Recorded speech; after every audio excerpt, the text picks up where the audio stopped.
Bonjour, je vous salue dans le nom précieux de Jésus-Christ, notre Seigneur. Recevez les salutations de toute l'Église sénégalaise de Philadelphie particulièrement. Je m'appelle pasteur Diokel Seck, pasteur principal de l'Église Philadelphie au Sénégal.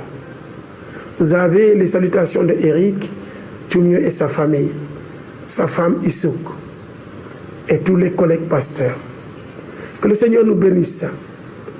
Je remercie les autorités spirituelles dans la personne de pasteur Peter Schmidt, Samuel, mon papa spirituel, qui me donne cette opportunité de partager la parole de Dieu. Le thème du jour, c'est les fruits de l'esprit. Et le sous-thème, c'est la joie. Regardons dans la parole de Dieu. Dans Galates chapitre 5, verset 22, il est écrit: mais le fruit de l'esprit, c'est l'amour, la joie, la paix, la patience, la bonté, la bénignité, la fidélité, la douceur, la tempérance. Amen. Frères et sœurs dans le Seigneur, voilà un récit qui peut nous apprendre beaucoup de choses dans ce qui émane du Saint-Esprit.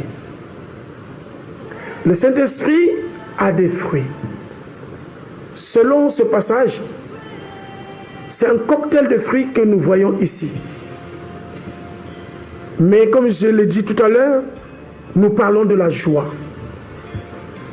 La joie, c'est un besoin pour l'homme.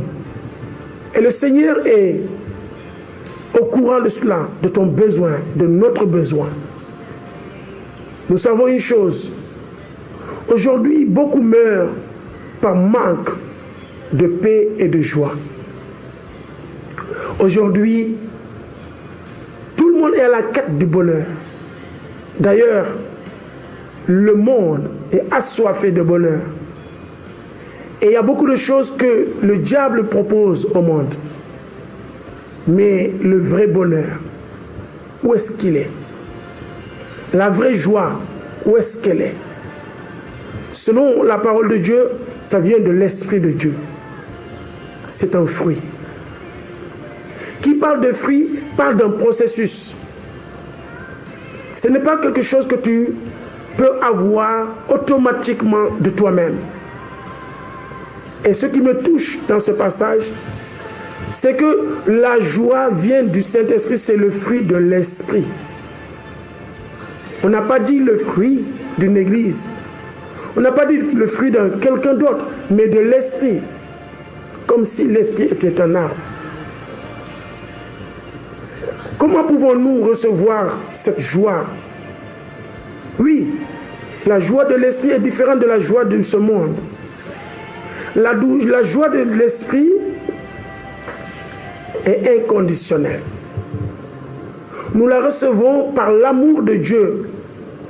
C'est Dieu qui nous manifeste cet amour inconditionnel que nous recevons pendant le salut. Au moment où nous recevons Jésus. Quand nous parlons du salut, nous parlons de la personne de Jésus-Christ, notre Seigneur et notre Sauveur, qui nous a sauvés. Et quelqu'un qui reçoit Jésus dans sa vie, automatiquement reçoit cette joie. Parce que ce salut est installé par le Saint-Esprit. La Bible dit, si nous acceptons Christ, le Saint-Esprit vient habiter en nous. Et si ce Saint-Esprit habite en nous, raisonnons, ce Saint-Esprit va manifester, bien sûr, ses dons, mais il va manifester son fruit. Donc, pour pouvoir rester avec ce fruit, nous ne devons pas nous dissocier avec l'Esprit.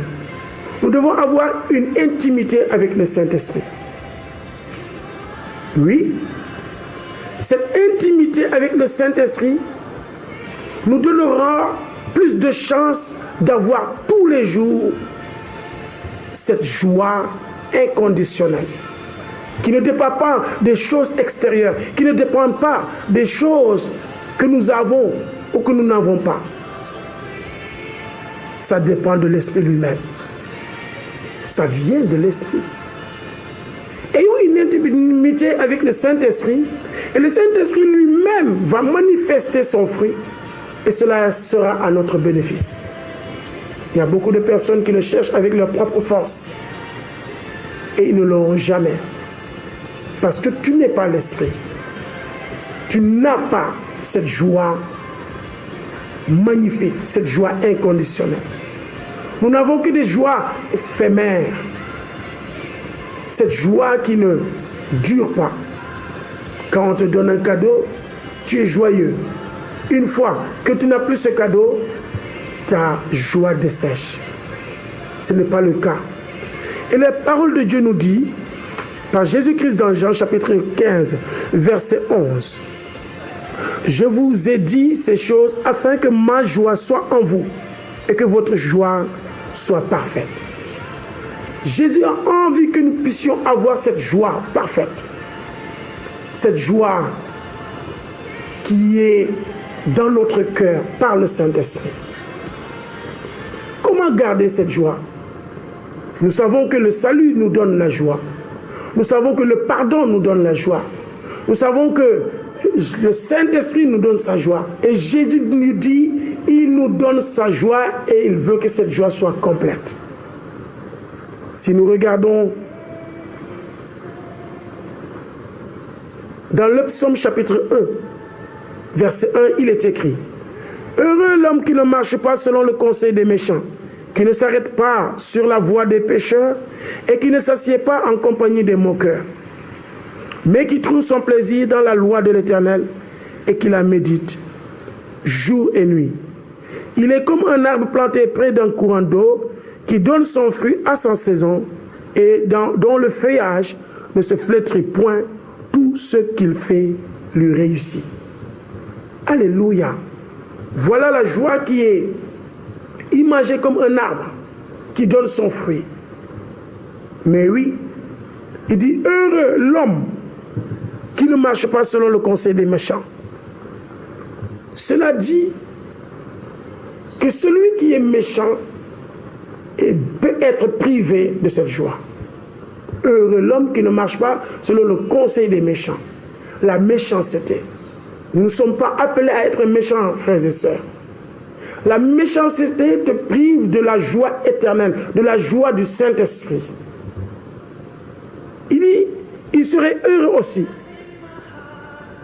celui qui trouve son plaisir dans la loi de l'Éternel et qui la médite jour et nuit.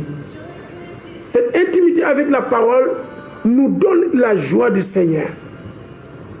La parole de Dieu nous dira, la joie du Seigneur est ma force. Mais oui, c'est une force intérieure.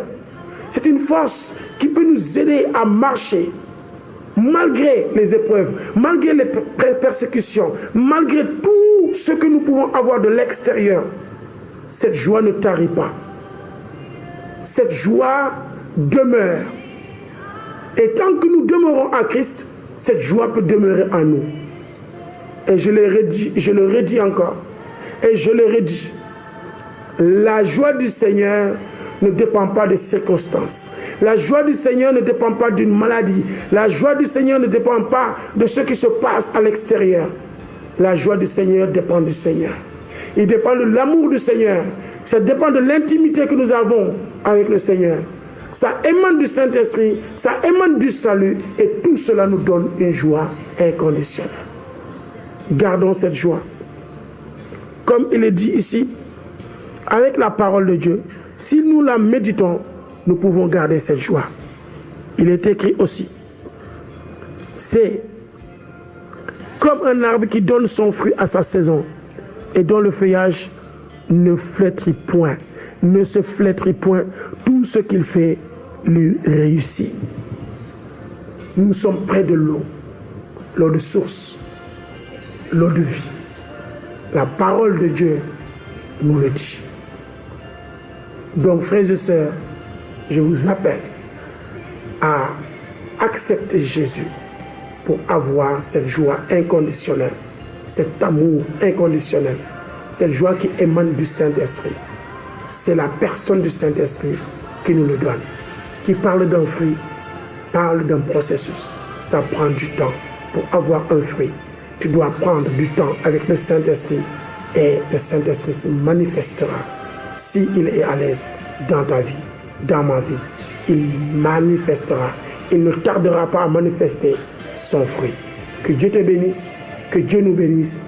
Gardons cette foi qui nous donne cet accès au salut et ce salut qui nous donne le Saint-Esprit et ce Saint-Esprit qui nous donne le fruit de l'Esprit qui est la joie. Gardons cette joie.